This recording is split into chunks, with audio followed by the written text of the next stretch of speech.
Une heure en France, Denis Farou, Frédéric Le Tornier sur France Bleu. Et Anthony Vittorino. Anthony, aujourd'hui, vous nous parlez d'une toute jeune entreprise qui s'est donnée pour mission de remettre les bretelles à la mode. Ça, c'est le thème de votre chronique Made in France. Et l'entreprise, elle s'appelle Upsilon. Et oui, les bretelles, elles existent depuis plus de 300 ans. Alors à l'origine, on ne parle pas d'un accessoire de mode, mais bien d'une pièce utile parce que les hommes portaient des pantalons à taille haute et les bretelles étaient du coup bien plus confortables que la ceinture. Alors ce n'est pas l'arrivée du pantalon taille basse qui les relègue aux oubliettes, mais la disparition du veston. Ce gilet sans manches que l'on porte sous la veste, eh bien lui à l'origine avait été créé pour dissimuler les bretelles.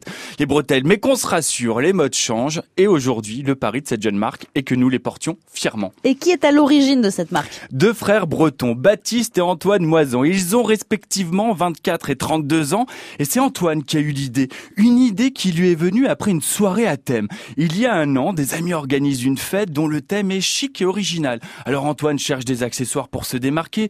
Nœuds papillons, cravates, boutons de manchette. Non, ça tout le monde y aura pensé. Tiens, des bretelles, voilà qui changerait. Alors obstiné, il fait le tour des produits proposés sur internet et en boutique, mais il sort bien déçu de cette quête parce qu'il trouve que des produits d'une qualité un peu médiocre ou alors d'une banalité ennuyeuse. Il part en soirée, il met des bretelles et ça devient une entreprise. Oui, parce qu'Antoine se dit que il ne doit pas être le seul dans cette situation. Si lui ne trouve pas ce qu'il veut, alors il va le créer. Et puis il a un exemple en tête, celui du slip français. Je vous en avais déjà parlé, cette marque qui a remis à la mode le slip Made in France. Alors si lui aussi lançait un produit banal en le rendant populaire. Voilà le pari audacieux. Aujourd'hui, comme il est difficile de se passer d'internet pour se faire connaître, il va alors embarquer son petit frère expert du web dans cette aventure. Et est-ce qu'ils produisent eux-mêmes ? Non, comme beaucoup d'autres jeunes marques, ils font appel à des manufactures capables de répondre à leurs envies.